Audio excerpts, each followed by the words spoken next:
I think I'm having contractions. It was my first childbirth, and I was anxious, but I couldn't go back to my parents' house for the birth because they lived far away. However, my in-laws' house is just a 10-minute walk away.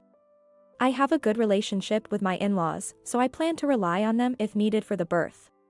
My due date was yesterday. After my husband left for work, I started feeling what seemed like contractions. I just got to work. It's not like the baby is going to come right away. Call me if anything changes. I was anxious, but my husband seemed indifferent. Looking back, I realize his behavior had been off for a while now. My name is Emily. Since finding out I was pregnant, I quit my job and am now a 32-year-old housewife. My husband, George, is 2 years older and was a senior at my college. We reconnected at a club gathering 3 years ago and hit it off. We were both of the right age to marry, so it happened quickly. I was satisfied to get married in my late 20s. George's job is demanding. He often came home late during my pregnancy and worked on weekends, increasing my anxiety. However, my mother-in-law would sometimes come to check on me, and she was a big help, especially during my morning sickness. She is looking forward to the birth of her grandchild, and for her sake too, I want to deliver a healthy baby. Sometimes my father-in-law would drive me to the hospital. I'm lucky to have such great in-laws. Then came the due date, yesterday. Nothing seemed different, which made me anxious. Isn't it odd that the baby hasn't come yet on the due date? When I mentioned this to George before the birth, he seemed irritable as he hurriedly got ready. It's not time yet since you're not in labor. No use worrying about it, the baby will come out eventually. He said this indifferently and left for work. I didn't necessarily want him to do anything specific. I just wanted him to be there for me in this anxious time. We had argued about this several times during the pregnancy. George always said, "There's no use worrying. It'll work out. Is there any point in fretting?" Maybe he's right, but childbirth is a matter of life and death. He was indifferent even when I had severe morning sickness and when my belly hurt. He was so happy when we found out about the pregnancy. What, I'm going to be a dad. He was joyful when we went shopping for baby supplies. But gradually, his attitude changed, and by the time I was in my stable period, he had become quite cold. It might have been because he was busy at work. But still, I wish he would listen more and show some concern. I've been carrying these grievances until today. Even today, past my due date, George went to work as usual. Despite my grievances, the baby in my belly is more important, so I managed a normal face as I saw him off. And about an hour later, I started feeling what seemed like contractions. I called the hospital, but they said it was too early since the contractions were far apart, and told me to wait. I prepared my hospital bag and lay down, waiting for the time to come. By afternoon, the contractions were closer together, so I called a taxi and went to the hospital. I tried calling George, but he didn't answer, so I sent an email and admitted myself to the hospital. I couldn't rely on my in-laws as they were at work. From there, all I remember is the pain. I was in so much pain, alone and anxious, enduring moments when I felt like I was going to pass out from it. George arrived at the hospital at night. And, to make matters worse, he smelled slightly of alcohol. Had he been drinking? On a day like this? Even though I told him I was in labor? It was a sudden get-together. But I only had one beer. Realizing what I was upset about, George proudly reported that he had only one beer as if it was an achievement. That made me furious. What? Even one drink is still drinking. You smell of alcohol. Don't come into my room. Get out. With the pain in my belly and the smell of alcohol, I didn't even know what I was saying anymore. Then, a nurse who came to check on me ended up sending George out, and I was alone again. I spent a sleepless night, and before I knew it, it was morning. It looks like it's almost time for the birth. Shortly after moving to the delivery room, George, who seemed to have sobered up by then, came in. "What do you want now?" I wanted to say that, but I couldn't even open my mouth. And then, somehow, my son was born safely. While I was nearly passing out from pain, I felt relieved seeing my son crying healthily. When the nurse handed my son to George, he held him nervously, and as I watched, I vaguely thought, so, he's a dad now. But then he said something outrageous. he doesn't look like me at all. Whose child is this? Saying that, he handed our son back to the nurse. What? I was baffled and glared at George. Get out. Unable to talk due to the pain, I told him to leave succinctly, and he left the room silently. What was he thinking? Could something like this happen? I had no room to worry about him, I was just filled with anger. My son was taken to the newborn nursery, and I was brought back to my room. They told me to rest, but I couldn't with all the anger. Yet, I was so exhausted that I eventually fell asleep. Busy with caring for my son, the 5 days of my hospital stay flew by. George visited to see our son's face and stopped by me, but since our son and I were in separate rooms, George only saw me for a few minutes. My mother-in-law accompanied me when I was discharged, but George apparently went to work. My mother-in-law, not having heard anything from George, cooed over our son, calling him cute. My father-in-law, who had left work early, also came to our house and watched our son with my mother-in-law, allowing me to rest a bit. I was truly grateful to my in-laws. In the evening, as my mother-in-law was preparing dinner, George returned home. Welcome back. I greeted him, but he was indifferent. Then, as soon as he entered the living room, he took an envelope out of his bag. Without even holding his son, he smiled and called me over. Emily. I need to talk to you. I felt irritated by his attitude, but what followed was unbelievable. He took out documents from the envelope and thrust them at me. I had it tested. He's not my child, so we're getting a divorce. This will prove your infidelity. What? I couldn't help but let out a strange sound, but my mother-in-law stopped cooking, and my father-in-law, holding our son, froze and stared at George. Despite the three of us being dumbfounded, George looked triumphant. I thought he didn't look like me at all when he was born. So, I secretly had a DNA test done. And then? I sighed and urged him to continue. So, look at this. He said that as he showed me the documents, filled with complicated words and numbers, but I read the sentence that caught my eye. Not excluded as the biological father. George snorted with a sense of triumph.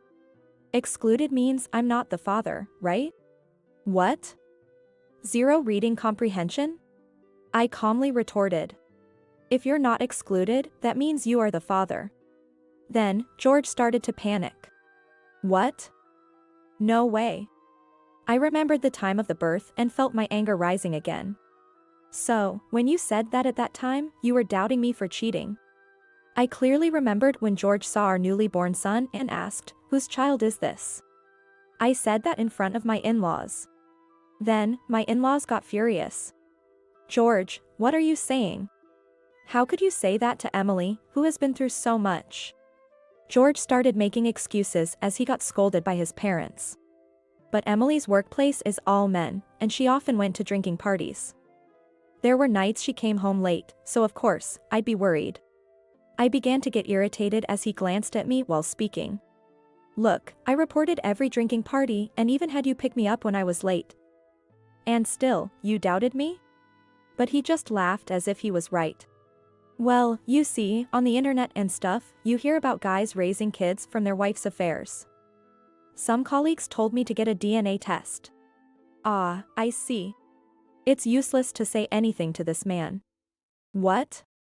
You believed the internet and strangers' stories more than me? You trusted people you don't even know by name over your own wife?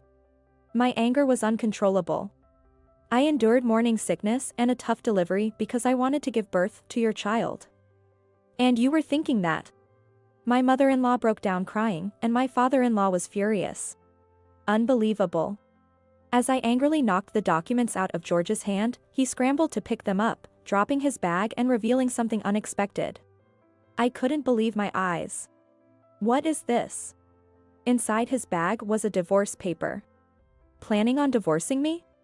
Then, all his earlier confidence gone, he became flustered. No, it's not that, it's just. With that attitude, any forgiveness I had left quickly disappeared. You even prepared a divorce paper and say you don't intend to divorce? I don't buy that. I snatched the divorce paper and clenched a pen. George tried to stop me, but at that moment, his phone rang. The sound of an email notification. My hand holding the pen stopped. I had a bad feeling. His attitude, his words, when did they start to become strange? It was already odd around the time spring turned to summer. What is this premonition? Impulsively, I grabbed George's phone. I restrained him, who was frantically trying to take it back, and opened the screen. There, something unbelievable was displayed. I read it out loud. Have you signed the divorce papers yet? It wasn't your kid anyway, right? Let's sue your wife for alimony and go on a big trip. What is this? My bad premonition had come true. I thought it was strange. You suddenly started accusing me of cheating, and I wondered where that idea came from. Was it because you were having an affair? That's it, isn't it? That's why you thought I was cheating too? George's face turned pale. Who is this girl? Is she that new employee? You probably became her supervisor this spring and got close to her, right? Now it makes sense why you started acting weird. You were cheating with her, staying out late, and probably going on dates under the guise of working on weekends, right? I spoke my thoughts calmly. Seeing George not responding, I guessed I was not far off the mark. My father-in-law got furious upon hearing this. Is this true, George? As George averted his gaze, my father-in-law's fist hit his cheek. My father-in-law then apologized me. Emily, I'm so sorry for what this foolish son of mine has done. George was interrogated. You should be the one apologizing. Tell us the whole truth. George's affair was close to what I had guessed. It was with a younger woman who had transferred from another branch, whom he was mentoring, and it had developed into an affair. Moreover, she was also married but didn't have children. Disgusted, I quickly wrote the divorce papers. I handed them back to George. Write it quickly. Emily, I'm sorry, please reconsider. I mean it. All I could do was look at pitifully apologizing George with cold eyes. No way. I don't need someone who can't be by my side during the hardest times. I don't even want to see your face. You thought our son wasn't yours, so you don't need to see him ever again. But of course, I'll take child support. George, prompted by my father-in-law, signed the divorce papers. My father-in-law oversaw the discussions about alimony and child support.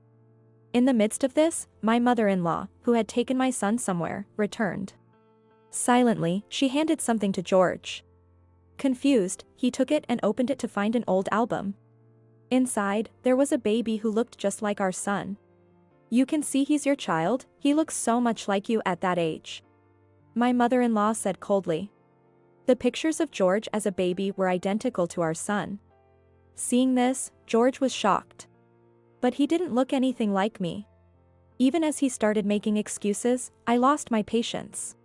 It would be creepy if a newborn looked exactly like an adult you. Couldn't you understand that? Seeing that photo, it's clear he's your child. It's not that, I believed from the start. Everyone else said so. Liar. If you believed, you wouldn't have done a DNA test. Stop blaming others and take responsibility for your actions. You neglected your pregnant wife and had an affair. That's a fact. It doesn't change.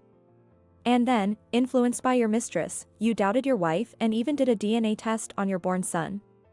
Is there any sincerity in any of these actions? None, right? When I was suffering, you were cheating. I can't forgive someone like that. George kept apologizing, but of course, I didn't forgive him. We got divorced. George's affair spread through his workplace, making it difficult for him to work and leading to repeated mistakes. As a result, he was transferred to another state. I thought about returning to my parents' home, but since long-distance travel isn't good postpartum, I'm staying at my ex-in-law's house, where George no longer lives. My son is growing up well. George was severely reprimanded by his parents, used his savings for alimony, and is under his father's supervision, paying monthly.